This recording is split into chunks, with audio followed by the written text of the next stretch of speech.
if you can tame yourself and you control in the time when there's plenty of food, we should be taking every advantage right now to pray and to fast and to exercise, eating little and little and little. Why? Because in the time of tribulation and in the time of trouble, those who have not gained victory over appetite, they will be manifested to their own selves, and they will see that they themselves were what? Beasts. Come on, brothers and sisters.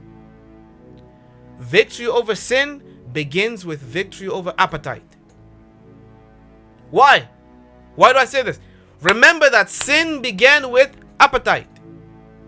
Food. How so?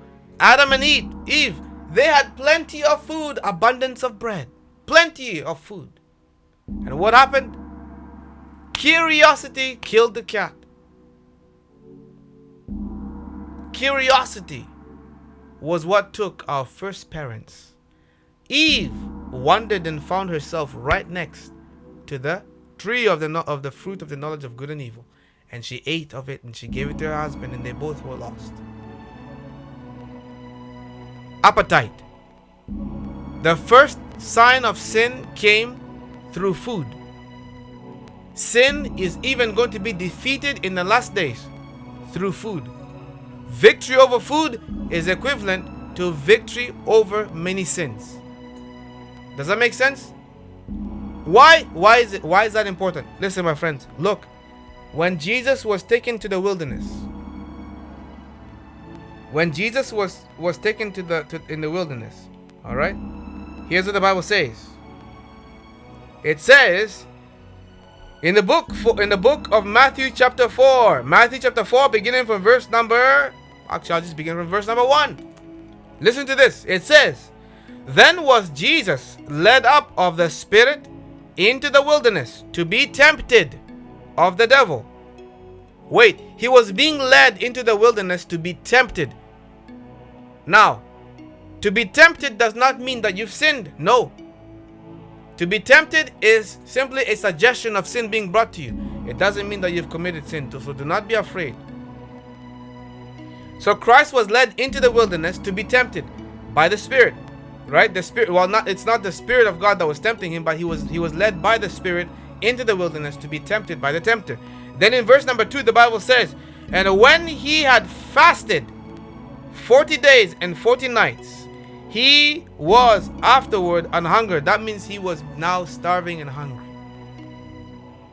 "And when the tempter came to him, he said, If thou be the Son of God, command that these stones be made bread." The first thing then was the devil was trying to tempt him to doubt. And doubting through appetite, because he was hungry. Right? Now we know how the temptations went. There's a lot more that, Christ gained victory. What did Jesus say? He said, "Men shall not live by bread alone, but by every word that proceeded forth out of the mouth of God." Victory was given to Christ through fasting and praying, spending time in the wilderness 40 days, 40 nights with his Father. Now, this is victory over every sin. Victory was Christ never sinned. He never sinned, but he was gaining victory over sin, over the flesh, because he was gaining victory on our behalf. Why? Because we ourselves are flesh. We ourselves are made of flesh. You understand? So the flesh that covered him, that clothed him, that was sinful flesh. He came to condemn sin in the flesh and then give us his Spirit, which overcame sin, to give us that victory over sin, so that his victory will be our victory. You understand what I'm saying? Why is prayer and fasting very important? What is the purpose of it? Not only do we get victory over sin, we learn how to control our appetite. We learn to experience what it means to die to self and to deny the flesh what it wants. Victory over sin begins with victory over appetite. It begins with victory over appetite. You understand? So, what is the purpose of prayer and fasting? What does it do to us spiritually? Spiritually, you begin to feel like you're dying, but spiritually your mind begins to now enter into survival mode, and your mind begins to go back to your Father. Your mind becomes without distraction. When you have nothing anymore left of you, then your Father in heaven is ready to use you. When you are willing to give up everything and allow yourself to be broken, then are you ready to be used by your Maker. Now I'll tell you guys a testimony. I went last year to go and do evangelism in Toronto, Canada. In Ontario, Canada. As I went there, the Lord instructed me something. My Father in heaven instructed me. He said, my child, you're going to do evangelism. And even as you go there, during the duration that you will be staying there, here is what you will eat. You will eat nothing. You will go to any house that you go to perform any house blessing. You shall not eat any food. You shall fast throughout the duration of the time that you will stay. However long you're going to stay in Ontario to do evangelism, you will not eat any food. The only thing that you shall have is honey and water. That's it. God gave me a strict diet when I went to do evangelism and to conduct baptisms last year.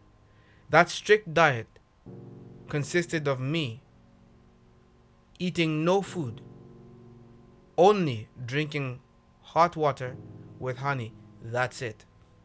I will take 1 scoop of honey, mix it in hot water, and drink that. That was my food. That was my breakfast. That was my lunch. That was my dinner. That's it.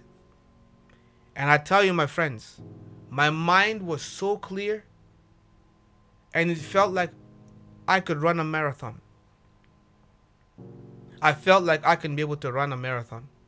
My strength was not removed from me. That was a miracle from heaven above. You can ask the people who I went to baptize, the people who I was there with. I did not seem faint of energy whatsoever. I felt strong. And when we went to conduct the house blessings, I'm telling you, it was like my vocal cords themselves became like trumpet. I don't know what came over me except the Spirit of God. I obeyed. And I said to everybody, I said, I don't know for how long I'm going to be fasting for. I really don't know. When my Father in heaven says your work is finished, then will I eat. But until my work is finished, until then, I will not eat. Only I will have just water and honey. That's it. Power was given to me. I felt it. My mind was clear. You understand? It's a form of denying oneself. When you deny yourself, you are denying the flesh what it wants. When you deny the flesh what it wants, the flesh is dying. And the spiritual man, the spiritual mind begins to live. The flesh has to die in order for the spirit to live. Does it make sense? The flesh has to die in order for the spirit to live. For your mind to be focused, for you to be drawn closer to your Father in heaven, your flesh must completely not speak. Your carnal nature must not speak. Food can make you carnal-minded. Food can make you distracted. Food can make you have plenty of idleness. That's what food can make you do. So based upon that which I have spoken to you, I pray that this somewhat gave you an answer. I tried to make this as simple as I can, just to kind of make it easier for people to understand. So that is the purpose of prayer and fasting, right? Victory over sin is victory over sin. Victory over demons, that is deliverance. And we're going to talk about that because another sister had requested for me to do a video response about casting out devils and about doing self-deliverance and all those kinds of things, right? So victory over sin, victory over appetite, right? Victory Like, when you gain victory over appetite, I'm telling you that is the first step to gain victory over sin. Does that make sense? So that being said, brothers and sisters, I want to say thank you for tuning in and for joining me. Let me know if this answered your questions, and if not, like we can carry on and do a little bit more in depth. But I pray that this video has helped you. Other than that, I'm not going to hold you off. Thank you for tuning in and for joining me. This is the Controversy 7. This is Controversy 7 Ministry.